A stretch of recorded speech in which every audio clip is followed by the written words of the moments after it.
Okay, so welcome to the Lamborghini stand where we have perhaps the biggest news story of the Quail show, because this is a pure electric Lamborghini. It's called the Lanzador, which sounds like some sort of holiday hotspot in the Costa del Sol, but actually it's going to go into production in 2028. That's 5 years away. It's quite a long time, but you know, this is quite a departure for the brand, so they want to take the temperature with customers. What is it? Well, Lamborghini's calling it an Ultra GT. It is a 2+2. They wanted a car that basically linked the supercars, the Revuelto and the Huracán, and the car that will replace the Huracán, and the Urus SUV. So what they did was take that supercar shape, stretch it a little bit, lift it up onto stilts, and create something that actually looks quite different to anything else we've seen before.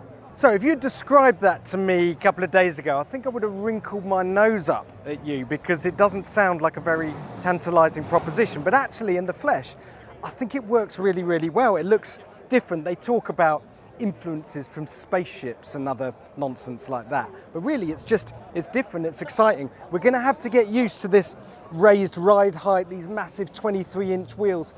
But the reason I think it works is because the rest of it is fairly familiar Lamborghini. So you've got the angles everywhere. You've got the aggression in the front end. The headlights, they're inspired by the new Countach, the tail lights as well. Supposedly there's some Sesto Elemento. You remember that pure carbon concept car? Actually, they made a couple of them back in the day.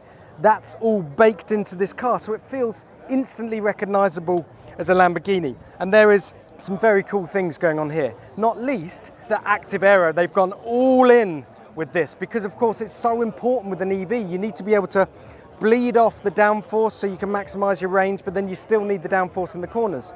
It's a Lamborghini after all. Now, with the help of my glamorous assistant, if you hit the button, we're going to show some of these active aero features actually working. So there we go. The front splitter coming down and moving. There are other elements that are going to move afterwards. I'm not quite sure what's going to happen next. There we go. So these blades come in, these close up. The suspension, air suspension, that's rising up. So you can see the level of adjustability that they've got baked into this car. Not all of that is going to make production, but they've got 5 years to try and make as much of it work as possible. The question is, how do we actually know that this thing is a production car, that they're going to put it into production?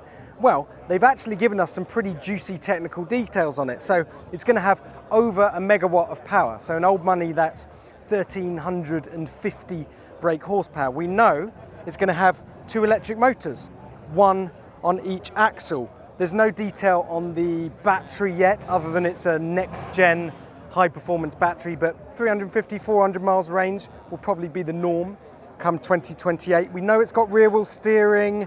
We know it's got something called e-torque, which can split the torque between the rear wheels, and we're told by the engineering chief that the things they can do with electric, the immediacy of response, the way they can send the torque to exactly where you need it, it's on another level from the combustion engine cars. Anyway, come around the back. Let's look at some more cool moving bits. I'm going to need you to focus on this bit, this flap here, and the diffuser down here by my leg. So if you want to hit the button, check it out.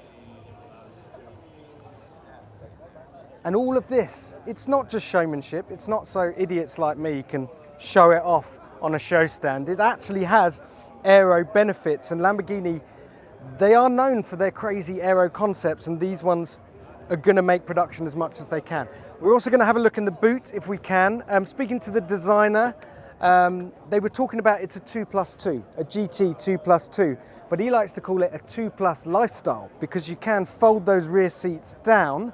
You can then raise the boot floor as well to create a kind of flattish area, and you can fit a load of stuff in. Of course, you got your carbon fiber Lamborghini surfboard. Who doesn't when you're going out and about? But the point is, it's still a practical car. It's a supercar shape on stilts, but you can fit 4 people in there. Not as much room in those rear seats as you get in an Urus, but still a decent amount. Speaking of which, let's go and have a proper look at the interior, because the dashboard on this thing is just out of this world. Okay, so we're not actually allowed to sit inside the car right now because, well, it's a precious concept car. It's a one of one and we're going to ruin it. So again, if you could open the front door, that would be fantastic, and we'll just stick our noses in and see what we can see. Wow. Okay, very different to what we're used to with the Huracán, with the Revuelto, with the Urus even. And the main thing is that because you don't have a transmission tunnel here, you can make use of all this space here. So there's a very futuristic looking Y-shaped dashboard center console that kind of splits the driver and the passenger, creates this cockpit feel, they call it, so it feels like you're in a fighter jet, sitting nice and low, but also it means you've got your crazy controller. I think it's called a pilot's control. It's like a rotary knob. And then in front of you, you've got a screen, of course, for the driver, and then another screen on the other side for the passenger. What's clever about these is that they fold away. Kind of unnecessary, good for a show car. What they've said is, because we can't have pop-up headlights anymore like a Countach, this is the kind of modern interpretation of pop-up lights, which I like a lot. So yeah, very light, very airy, loads of recycled materials inside here. Of course, if you're not making your concept car out of recycled materials, you're probably not trying hard enough. In summary, I think what I like about this car is it's not going to annoy the purists. It's still got a kind of supercar-y stance to it, but also it's going to bring in a whole load of new customers, not just because it's electric, but because it's jacked up. It's got that command driving position. It's a bit like an SUV, which is what everyone wants to buy these days, isn't it? There's just one big question that we haven't answered. How is Lamborghini going to inject the emotion into this car? Because driving a Lamborghini, yes, it's loud, it's visceral, but also it's emotional for the people that you drive past. There's a Lamborghini, oh, listen to it go. This thing isn't going to make any noise, or at least it's going to make a different noise. They need to figure it out, but hey, that's why they've shown the car now in 2023 and given themselves 5 years to figure it all out.